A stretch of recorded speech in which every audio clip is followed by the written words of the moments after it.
Hey, what's going on, guys? Welcome back to another WaxMode video. Today's video I have EXOv4 from Gtechniq up against CarPro's new formula of Gliss. This is their 2019 version. And this is going to be a 2-month durability update for both of these products applied at the same time. I've got Gtechniq on the left side and Gliss on the right side facing the car here. It's been about 2 weeks since I last washed the paint. We've just had a bit of a rainstorm, so I'm out here rinsing the paint down. It still has contamination on there, but you can see even through the contamination, both products are showing excellent hydrophobics.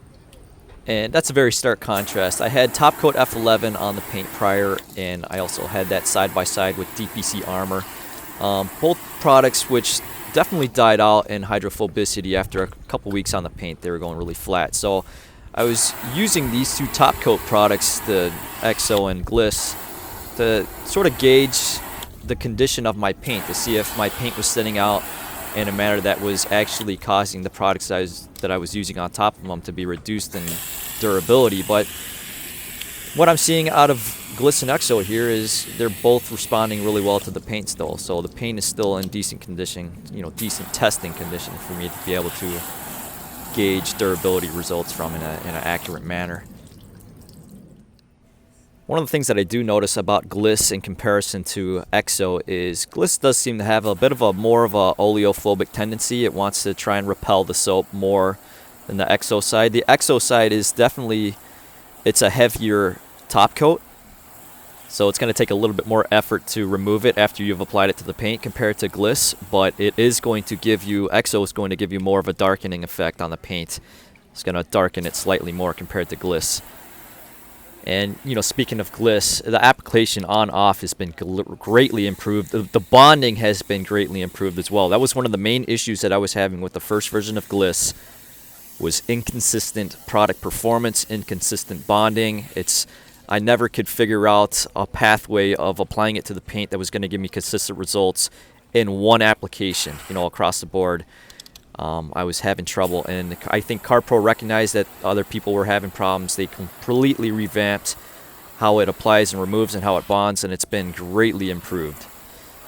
With EXOv4, I can't really remember any differences in on-off, application compared to V3. V3 was an excellent performer, even as a standalone product. It easily lasted over a year on the paint without any sort of toppers applied to it. On the box, it does mention 18 to 24 months of total durability. And, I've been calling these both Gliss and EXO top coats because the way I would use them is on top of their respective original coatings. Like with Gtechniq, you've got Crystal Serum Light, you've got C1 Crystal Lacquer. I would use EXOv4 on top of both of those coatings. With Gliss, I would use it on top of any of the CQuartz coatings from CarPro. But since both companies mentioned that you can use these as standalone paint protectants, I really want to get a durability result across the board for both of them. See how V4 from EXO compares against V3. And I want to get at least a base form of durability statistics out of Gliss. I never got one out of V1 because I could, again, never figure out how to get this stuff to apply properly to the paint consistently. And this is still the short term. We're only at 2 months of durability on the paint, but we're already seeing these products outperform many of the ones that are on the market. And I recently did a video of Meguiar's hybrid ceramic wax. I did one, side by side with Total Wax's Ice Sealant Shine Sealant.